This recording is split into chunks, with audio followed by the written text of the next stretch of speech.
Espiões deveriam ser invisíveis, certo?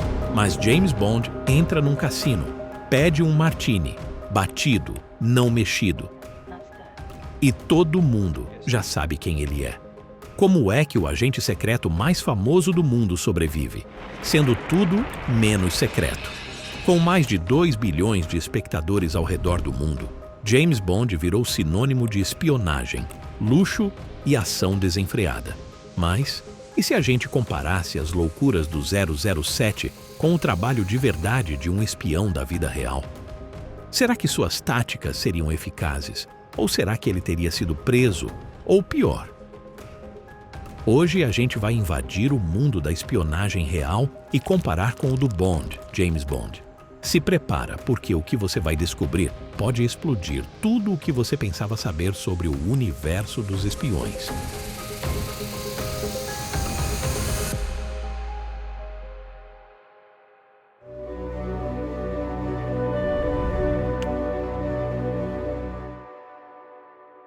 A verdade é, ser um agente secreto de verdade está bem longe do glamour do cinema.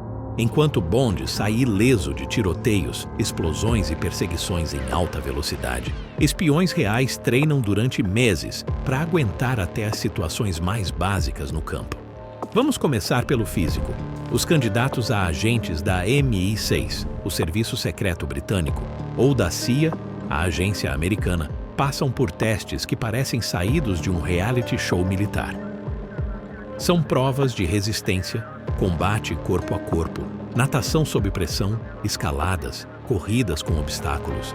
Tudo isso com pouquíssimas horas de sono. Outro ponto são as manobras que desafiam qualquer lógica física. Em 007, sem tempo para morrer, James Bond salta de uma rampa de moto a mais de 25 metros de altura direto sobre um trem em movimento. Uma manobra que exigiu meses de cálculos, repetição e preparação técnica, e que, na vida real, colocaria qualquer pessoa no hospital por semanas. Isso se sobrevivesse. Mas Bond, ele pousa, ajeita o paletó e segue como se fosse terça-feira. E o psicológico? Aí é que o buraco fica ainda mais fundo.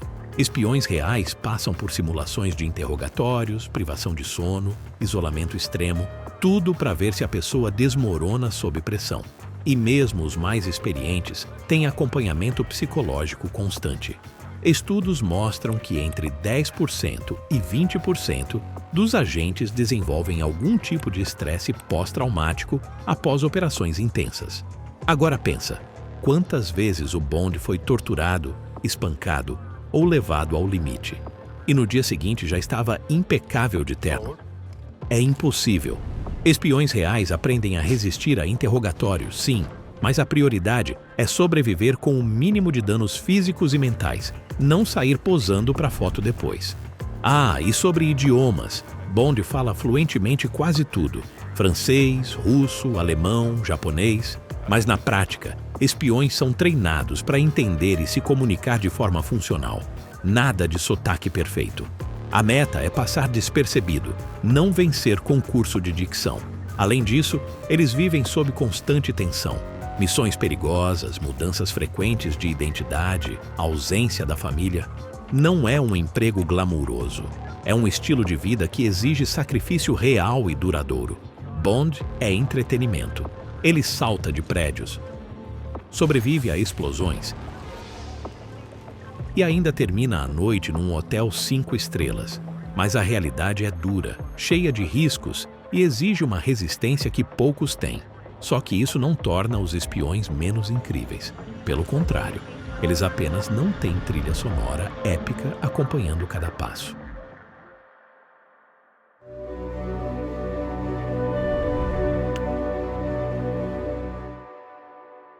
Se você achou que o desafio físico era grande, espera só até ver a conta, porque manter o estilo James Bond é financeiramente insustentável. Começando pelos carros, o famoso Aston Martin DB5, que apareceu pela primeira vez em Goldfinger, já foi leiloado por até 4.600.000 dólares. E isso sem contar os detalhes como metralhadoras, placas giratórias, assentos ejetáveis. Um carro com esse nível de modificação seria inviável até para um orçamento militar. Na vida real, agentes dirigem carros comuns. Nada de chamar atenção. Imagina um espião tentando se infiltrar com um carro cromado cheio de gadgets. É praticamente um outdoor ambulante. Falando em chamar atenção, os ternos do Bond são feitos sob medida por estilistas de alto luxo, chegando a custar até R$50 mil por peça. O relógio Omega Seamaster dele, mais de R$25 mil. Isso tudo para trabalhar disfarçado? Esquece. Agentes reais precisam se vestir como qualquer pessoa do lugar onde estão. Nada de trajes caros, joias ou relógios de grife. E as viagens? Enquanto o Bond se hospeda em suítes presidenciais, com vista para o mar, a realidade é que os agentes usam diárias modestas em hotéis funcionais e discretos. Ninguém paga um resort em Dubai para alguém que precisa, acima de tudo, não ser notado. Agora, os gadgets. Jetpack, caneta explosiva, relógio com laser, parece até brinquedo de criança com dinheiro. E de certa forma, é. Um jetpack real, como o Bell Rocket Belt, chegou a ser testado nos anos 60 pelo exército americano. Ele voava por 20 segundos antes de acabar o combustível. Muito barulho, pouca utilidade. Hoje, espiões usam câmeras escondidas, microfones camuflados e ferramentas de vigilância digital. Tudo pensado para ser compacto, barato e eficaz. A prioridade é funcionar em qualquer situação e não virar um espetáculo. Então, se você somar tudo, carro, roupas, viagens, gadgets, o estilo Bond custaria milhões por ano. Isso é mais do que o orçamento de uma operação inteira com dezenas de agentes. E o mais louco, tudo isso só serve para deixar o agente mais visível. Totalmente o oposto do objetivo de uma missão de inteligência.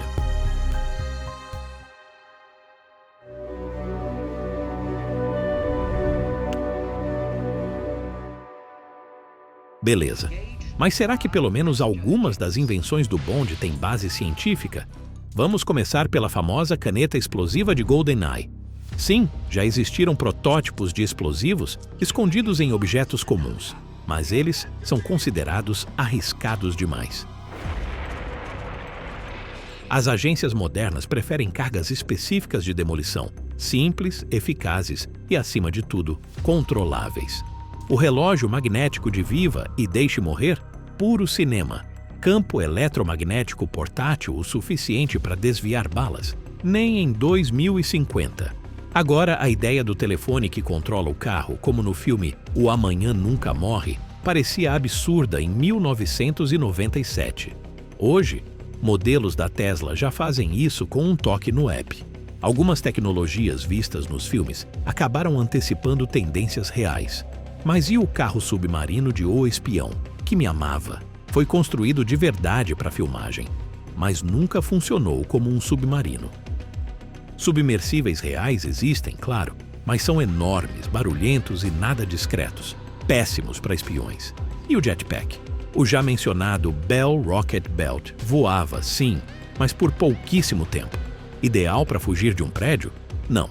Ideal para aparecer num show do Super Bowl? Talvez. E os óculos de raio-x de O Mundo Não É o Bastante? Embora existam scanners milimétricos em aeroportos, eles são enormes, caros e nada portáteis. Um par de óculos com essa tecnologia é completamente fictício. Apesar disso, os gadgets do Bond têm um charme irresistível. Eles misturam estilo com inovação, criando um mundo onde tudo parece possível. E mesmo quando não são viáveis, esses dispositivos fazem a gente sonhar. Só não tente usar um deles numa missão de verdade, porque você não voltaria.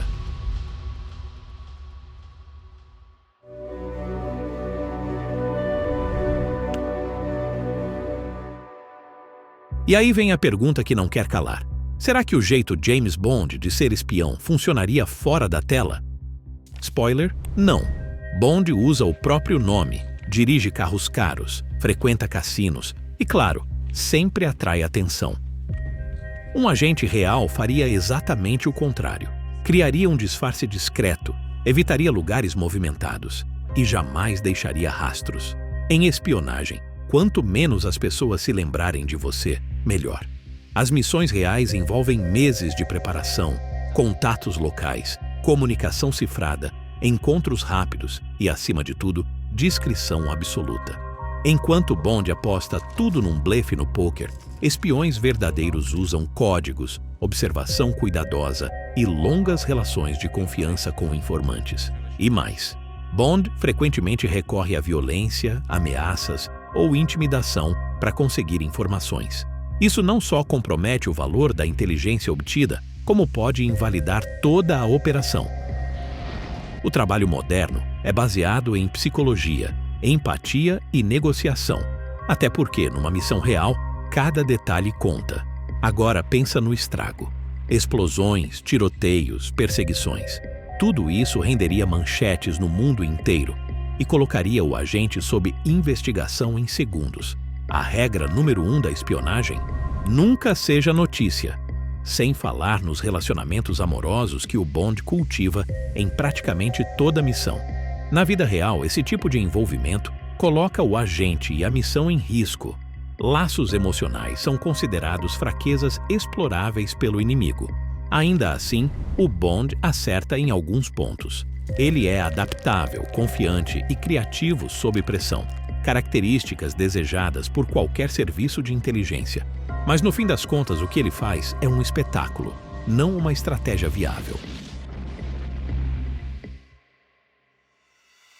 A verdade é que Bond nos encanta porque ele vive o impossível. Ele pula de prédios, enfrenta vilões megalomaníacos, salva o mundo e ainda termina a noite num jantar à luz de velas com um sorriso no rosto. Ele representa a ideia de que podemos ser elegantes, invencíveis e irresistíveis, tudo ao mesmo tempo. Mas por trás da fantasia existe um mundo real, feito de agentes que passam anos treinando, vivendo nas sombras, enfrentando dilemas morais e perigos invisíveis, sem explosões, sem aplausos e quase sempre sem reconhecimento. Então, e você?